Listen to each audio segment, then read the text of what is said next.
Hello and welcome to smart learning. আজকে আমরা 23 April 2024-এর সমস্ত গুরুত্বপূর্ণ নিউজ এডিটোরিয়াল ডিসকাস করব। ইভিএম কতটা গ্রহণযোগ্য, বর্তমান সময়ের প্রেক্ষিতে অত্যন্ত গুরুত্বপূর্ণ, আমরা বলতে পারি সবচেয়ে গুরুত্বপূর্ণ একটা ইস্যু। এখানে অনেক তথ্য দেওয়া রয়েছে এবং 2013 সালে ভিভিপ্যাট যখন চালু করা হয় তারপর থেকে বিভিন্ন চড়াই উতরাই কীভাবে সুপ্রিম কোর্টে কীভাবে কী রায় এসেছে ইত্যাদি ইত্যাদি অনেক কিছু বিষয় এখানে জানতে পারবো আমরা। এরপরে রয়েছে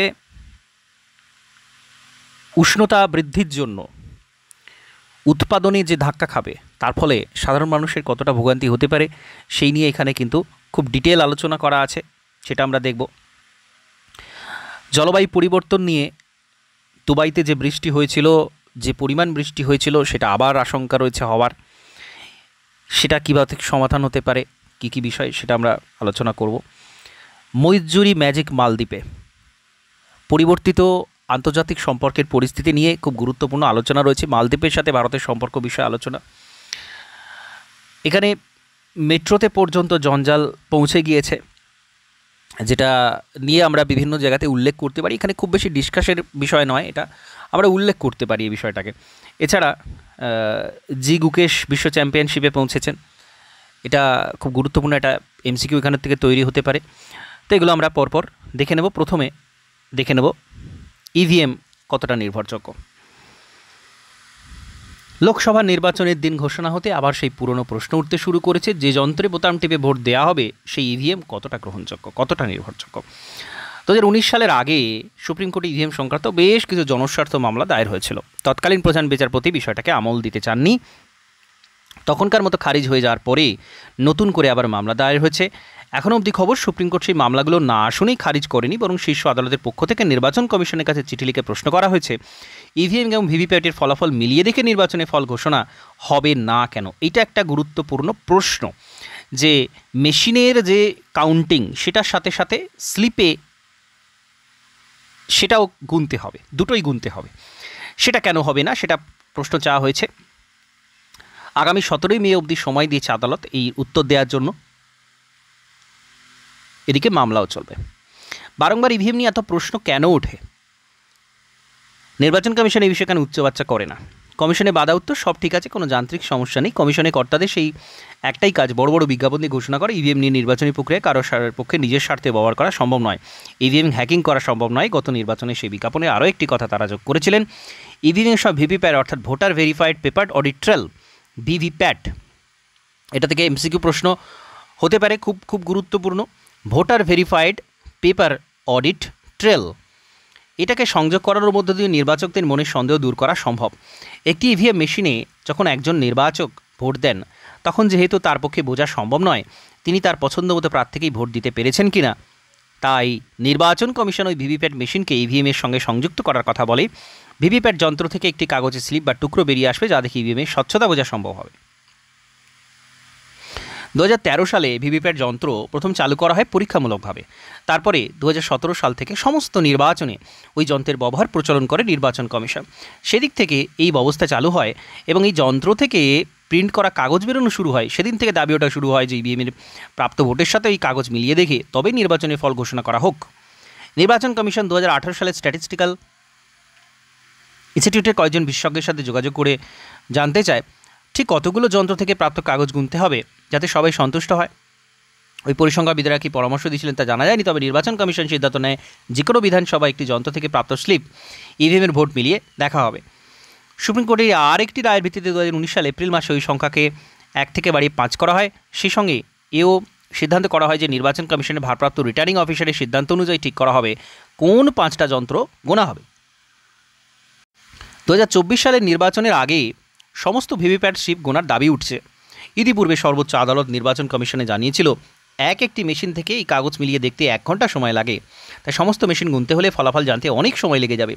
মিলিয়ে দেখার কাজটা করতে আরও বেশি কর্মীর প্রয়োজন পড়বে। প্রতি নির্বাচনে যেভাবে বুথের সংখ্যা বৃদ্ধি পাচ্ছে তাতে এই কাজ প্রায় অসম্ভব। তবে প্রাক্তন নির্বাচন কমিশনার এসওয়াই কুরেশি সম্প্রতি একটি প্রশ্ন তুলেছেন, তা হলো নির্বাচন কমিশন যেখানে আগামী 3 বছরের মধ্যে এক দেশ এক নির্বাচন করতে পারবে বলে সম্মতি জানিয়েছে, কয়েক বছর আগেও মাত্র 20 দিনে যে কমিশন 543টি সংসদীয় ক্ষেত্রে নির্বাচন করতে পারত, সেখানে কাজটা করতে কমিশন কেন দ্বিধান্বিত? এই স্বচ্ছতা দেখানো গেলে তো শেষ পর্যন্ত ভারতীয় গণতন্ত্রের জন্যই ভালো। এই প্রশ্ন উঠতে শুরু করেছে এমন সময় যখন নির্বাচন কমিশনের নিরপেক্ষতা বিষয়ে বিতর্ক চলছে। এমনিতেই প্রচার করে সময় জানা যাচ্ছে নির্বাচন কমিশন শাসক দলের আইন লঙ্ঘনের ক্ষেত্রে চোখ বন্ধ করে থাকছে, যখন তাদের প্রথম দায়বদ্ধতার জায়গাগুলি হওয়ার কথা ছিল ভারতীয় নির্বাচক মণ্ডলী, তখন তারা দায়বদ্ধতা দেখাচ্ছে শাসক দলের কাছে। ফলে ভোট গণনার ক্ষেত্রে কমিশন কি ভূমিকা নেবে এই নিয়ে সন্দেহ দেখা দিতে বাধ্য। সেই কারণে নাগরিক সমাজের পক্ষে দাবি ওঠা উচিত সমস্ত ভিভিপ্যাট স্লিপ গুনে তার ভোটের ফল ঘোষণা করতে হবে, ভবিষ্যতে গণতন্ত্রকে সুরক্ষিত রাখা এই সময় দাবি। তো এখানে খুব ভ্যালিড কিছু প্রশ্ন তোলা হয়েছে, যেটা সুপ্রিম কোর্টও জিজ্ঞাসা করেছে নির্বাচন কমিশনকে যে এটা গুনে দেখা হবে না কেন। তো আগামী দিনে আমরা দেখতে পাবো এই বিষয়ে ডেভেলপমেন্ট কী হচ্ছে, কারণ মে মাসের 17 তারিখ পর্যন্ত এটা সময় দেওয়া রয়েছে। তারপরে এটা নিয়ে নিশ্চিতভাবে কিছু ফলাফল আমরা দেখতে পাবো, কিছু উত্তর আসবে, বা সাধারণ মানুষও এই জায়গা থেকে প্রশ্ন তুলতে পারে যে এটা একই সাথে গণনাটা করে নেওয়া হোক, যাতে করে সন্দেহমুক্ত থাকা যায়। নেক্সট, পাতে ছেঁকার আশঙ্কায় দেশবাসী। বাড়ছে, মানুষের অস্বস্তি বাড়ছে, কিন্তু তাপপ্রবাহের ঠেলায় কৃষিকাজে যে পরিমাণ হিটস্ট্রোক দেখা যাচ্ছে, তাতে অদূর ভবিষ্যতে পাত সাজিয়ে খেতে চাইলে বা গরম ভাতের থেকে দামের ছাঁকা বেশি মালুম হবে মত গরিষ্ঠ অংশের বাজার বিশেষজ্ঞদের। তা আপনি ভেজ বা নন ভেজ যে স্পেশালাইজেশনই থাকুন না কেন, প্রশ্ন তুলতেই পারেন। গরম তো প্রত্যেকবারই বাড়ে, তা তো কদিন আগেই আইএমডি কর্তৃপক্ষ ফলো করে বিবৃতি জানিয়েছেন চলতি বর্ষায় দেশে স্বাভাবিকের চেয়ে বেশি বৃষ্টি হতে চলেছে। তাহলে এই পরিস্থিতি কেন হবে? এখানে বর্ষায় বৃষ্টি কতটা হবে তার একটা পরিসংখ্যান দেওয়া রয়েছে। বৃষ্টিপাতের পূর্বাভাস 2023-24 ছিল 94%, বাস্তবে বৃষ্টিপাত হয়েছে 96%। 106 2024-25 এই অর্থবর্ষে দেওয়া রয়েছে, অর্থাৎ অনেকটাই বেশি আমরা দেখতে পাচ্ছি। গত সালগুলোতে 19-20-তে একমাত্র 100 ছুঁয়েছিল, কিন্তু 24-25 আবার 106, অর্থাৎ বিগত বছরগুলোর থেকে অনেকটাই বেশি পূর্বাভাস দিয়েছে আইএমডি, ইন্ডিয়ান মেট্রোলজিক্যাল ডিপার্টমেন্ট। তাহলে এই পরিস্থিতি কেন হবে? তো এর উত্তরে যে বিষয়টা নজর দিক কথা বলেছে বিশেষজ্ঞরা, সেটা হচ্ছে দেশে এক্সট্রিম ওয়েদার ইভেন্ট এবং গট হিটওয়েভের ডেজের সংখ্যা যে হারে ক্রমবর্ধমান, তাতে চাষবাসে অপরিণীয় ক্ষতি হচ্ছে। এই সমস্যার জাল কেটে বেরিয়ে আসার আশু কোনো সমাধান নেই কারো কাছে। ফলে খাদ্যপণ্যের মূল্যবৃদ্ধির পরিস্থিতি আরও খারাপ, প্রায় নিশ্চিত ওদের দাবি। আইএমডি কর্তৃপক্ষের তরফে জানানো হয়েছে চলতি বছর এপ্রিল জুন মে মাসের মধ্যে এক্সট্রিম হিটওয়েভে গত বছরের থেকে 100% বেড়ে দ্বিগুণ হওয়ার আশঙ্কা রয়েছে এক্সট্রিম হিটওয়েভ, যা প্রবলভাবে বিরূপ প্রভাব ফেলবে খাদ্যপণ্যের সাপ্লাই চেনে। উৎপাদিত খাদ্যপণ্যের যোগান তো কমবেই, তার পাশাপাশি গরমের তাতে তার স্বাদও আগের মতো থাকবে না। দুদিক থেকে মার খাবেন দেশবাসী। ক্লাইমেট ট্রেন্ড এর তরফে চালানো সাম্প্রতিক সমীক্ষায় দাবি করা হয়েছে ভারতে এবার যা পরিস্থিতি দেখানো যাচ্ছে, তাতে দেশের প্রধান শস্যের গমের উৎপাদন 10% অবধি কমতে পারে, যা দেশের বাজারে মোটেই সুখবর নয়। United Nation Intergovernmental Panel on Climate Change আইপিসিসির তরফে এক সমীক্ষা রিপোর্টে সমীক্ষার দাবি করেছেন গত বছর ভারতে যে হারে গরম পড়েছিল, তাতে মে জুনের মধ্যে খাদ্যপণ্যের শপিং বাস্কেটে গড় মূল্য 300% বেড়ে গিয়েছিল। চলতি বছর হিটওয়েভ কন্ডিশন যদি আরও বাড়ে, তাহলে এন্ড ইউজার হিসেবে আমজনতার পকেটে তার প্রভাব সবথেকে বেশি পড়বে। দামের ছাকায় থালির মান পরিমাণে কাটতি আপোষ করে খুশি থাকতে হবে গরিষ্ঠ অংশের দেশবাসীকে। আইপিসিসি রিপোর্টে অন্যতম লেখক অঞ্জল প্রকাশের দাবি, 2022-এর এক্সট্রিম হিটওয়েভ ইভেন্টের মতো পরিস্থিতি ফের ভারতে তৈরি হওয়ার সম্ভাবনা আগের থেকে 30 গুণ বেড়েছে, যার ফলে গম, ভুট্টা, সয়াবিনের মতো শস্যের ফলন চূড়ান্ত ধাক্কা আসতে পারে। দামের ছাকার জেরে দেশবাসী শুধু দুপুর রাতের স্টেপিলি নয়, সকালে ধুমায়িত কফির যোগানেও টান পড়ার প্রবল আশঙ্কা। মাছ, মাংস, ডিম, মাংস, দুধের ক্ষেত্রে যোগান আগের থেকে লক্ষণীয়ভাবে কমে যাওয়া সাপ্লাই চেন বড় ধাক্কা খাবে, যা সার্বিকভাবে দেশের মূল্যবৃদ্ধি পরিস্থিতিকে বাড়িয়ে দেবে। ক্লাইমেট ইন্ডিউসড হিটওয়েভ ডেজের পরিমাণ হঠাৎ করে বেড়ে যাওয়ায় আপাতত মনে করা হচ্ছে ভারতের 90% এলাকায় তীব্র গরমের জেরে চাষবাস চূড়ান্ত ব্যাহত হওয়ার সম্ভাবনা রয়েছে। এত কম সময়ের মধ্যে বিকল্প কোনো সমাধান তৈরির উপায়, মজুত পরিকাঠামো নেই কারো কাছে। তো এটা কিন্তু অত্যন্ত কনসার্নিং একটা বিষয়। তাপমাত্রা বাড়ার ফলে ব্যাপকভাবে উৎপাদন মার খাবে, যেটা আমরা দেখতে পাচ্ছি। ফের বৃষ্টির আশঙ্কা দুবাইয়ে, চিন্তা বাড়াচ্ছে ইউরোপ। এক সপ্তাহ যেতে না যেতেই ফের সতর্কবার্তা, ফের বৃষ্টির আশঙ্কা দুবাইয়ে। সংযুক্ত আরব আমিরাতের আবহাওয়া office the national centre of metrology জানিয়েছে ফের বৃষ্টি হলেও তা গতবারের মতো ভয়াবহ কোনোই হবে না, হালকা মাঝারি থেকে বৃষ্টি ইত্যাদি হবে। তাপমাত্রা 5 থেকে 7 ডিগ্রি কমতে পারে। জলবায়ু পরিবর্তনের প্রভাব প্রায় গোটা পৃথিবী জুড়ে স্পষ্ট। মরুভূমির দেশে বৃষ্টি হচ্ছে, মেরু অঞ্চলে হিমবাহ গলছে। সম্প্রতি ওমানে প্রবল ঝড় হয়, 20 জনের মৃত্যু হয় সে দেশে। তারপরে সেই ঝড় বৃষ্টি ধেয়ে যায় সংযুক্ত আরব আমিরাতে। গত সপ্তাহে ওখানে একদিনে যে পরিমাণ বৃষ্টি হয়েছে, 75 বছরে তেমন কোনো রেকর্ড নেই। তো এই যে ব্যাপক হারে জলবায়ু পরিবর্তন, এই বিষয়টা নিয়ে আমরা বিভিন্ন জায়গাতে উল্লেখ করতে পারি। জলবায়ু পরিবর্তন সম্পর্কে যা কিছু লেখা, ডেসক্রিপটিভ রাইটিং, সেখানে আমরা এগুলোকে ব্যবহার করতে পারি। আবিধাবি সার্চার অবস্থাও শোচনীয় ছিল, 4 দিন জলে ডুবেছিল দুবাই বিমানবন্দর। এনসিএমের জলবায়ু বিশেষজ্ঞ আমিত হাবিব বলছেন, চিন্তার কিছু নেই, বর্তমান পরিস্থিতিতে আর যাই হোক ভারী বৃষ্টি হবে না, গত সপ্তাহের সঙ্গে তুলনার প্রশ্ন নেই, মাঝারি বৃষ্টি হবে, মেঘ পশ্চিম উপকূল থেকে সংযুক্ত আরব আমিরাতে ঢুকছে। দুবাই চিন্তা না বললে ইউরোপ জলবায়ু পরিবর্তন নিয়ে প্রবল আতঙ্কে। বিশেষজ্ঞরা বলছেন যে হারে গরম বাড়ছে তাতে প্রকৃতি, মানুষের শরীর স্বাস্থ্য, অর্থনীতি ব্যাপকভাবে ক্ষতিগ্রস্ত হচ্ছে।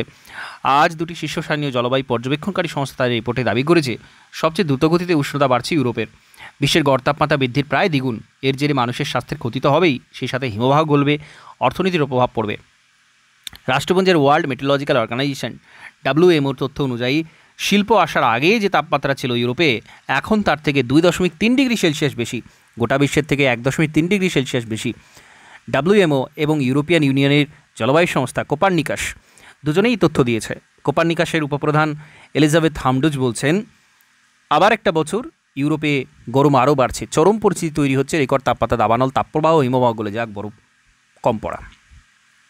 WMO কোপার্নিকাস দুটি সংস্থার বক্তব্য, অবিলম্বে কৌশলগত পথে জলবায়ু পরিবর্তন রোখার চেষ্টা করতে হবে। পুনর্ব্যবহারযোগ্য শক্তি, বায়ু, সৌরশক্তি, জলবিদ্যুৎ শক্তির ব্যবহার বাড়াতে হবে। গত বছর ইউরোপে যে পরিমাণ বিদ্যুৎ উৎপাদন হয়েছে তার 43% উৎপাদন হয়েছে পুনর্ব্যবহারযোগ্য শক্তি থেকে। তার আগের বছর এই পরিমাণ ছিল 36%, কিন্তু তাতেও ক্ষয়ক্ষতি রোখা যাচ্ছে না। গত বছর গরমের প্রত্যক্ষ কারণে 150 জনের মৃত্যু হয়েছিল, পরোক্ষ মৃত্যু আরও বেশি। অর্থনৈতিক ক্ষতি হয়েছিল 2023-এ 1340 কোটি ইউরো।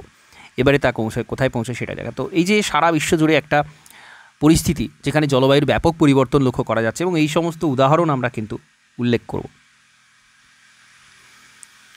চীনপন্থী মহিজুরি ম্যাজিক, মালদ্বীপে ইন্ডিয়া আউট প্রচারে নিরঙ্কুশ মেজরিটি।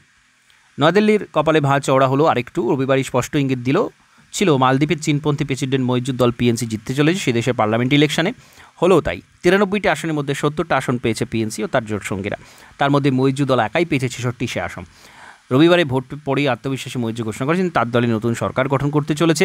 এর ফলে পরিষ্কার মোহাম্মদ মহিজুর দলে সরকার গঠন করবে। মালদ্বীপের ভোটের দিকে নজর ছিল ভারত চীন দুয়ের পক্ষর। দীর্ঘদিন ধরে বিভিন্ন সময় অর্থনৈতিক, সামরিক সাহায্য করার পাশাপাশি বাণিজ্য ক্ষেত্রে মালদ্বীপের পাশে থেকেছে ভারত। কোভিডের সময় মালদ্বীপকে টিকা দিয়ে সাহায্য করেছিল নয়াদিল্লি। মালদ্বীপের পার্লামেন্ট বরাবরই ভারতের বন্ধু হিসেবে কাজ করেছে, সেই দলে এবার ভরাডুবি হয়েছে।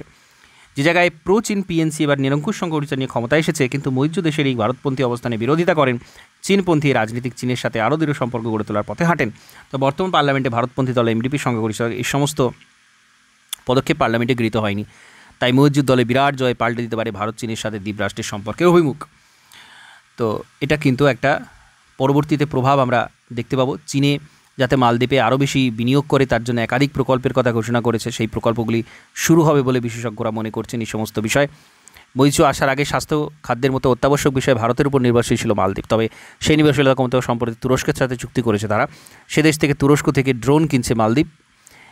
চিকিৎসার জন্য, জরুরি উদ্ধার কাজের জন্য শ্রীলঙ্কার সাথে সম্পর্কে চুক্তিবদ্ধ হয় মালদ্বীপ। ইয়াবহে সংসদীয় নির্বাচনে মহিজুর দল বড় জয়ের ফলে ভারতের আরও দূরে সরতে পারে ভারতের দ্বীপরাষ্ট্র এই দেশটা, যে বেজিংকে অনেকটা এগিয়ে রাখবে। তো এটা একটা গুরুত্বপূর্ণ ভাবার মতো বিষয়। মেট্রোতেও জঞ্জাল, আমরা এখানে চিত্র দেখতে পাচ্ছি। বিভিন্ন জায়গাতে এই ধরনের পরিস্থিতি রয়েছে, এটা আমরা বিভিন্ন জায়গায় উল্লেখ করতে পারি। স্টেশন চত্বরে কামরার কোল্ড ড্রিঙ্কস, জলের বোতল, গ্লাস, চিপসের প্যাকেট, প্লাস্টিক পড়ে থাকতে দেখা যাচ্ছে। দেওয়ালে পানের পিক। বিদ্যুৎ পরিবাহী উচ্চ ক্ষমতার থার্ড লাইনেও লোকে আবর্জনা ফেলছে। এ নিয়ে চিন্তায় মেট্রো কর্তৃপক্ষ। তো এটা একটা বিষয়। ইতিহাসের সার্ফ 17 বিশ্ব চ্যাম্পিয়নশিপে গুকেশ। তো 12 বছর বয়সে উনি দ্বিতীয় কনিষ্ঠতম গ্র্যান্ডমাস্টারের শিরোপা জিতেছিলেন।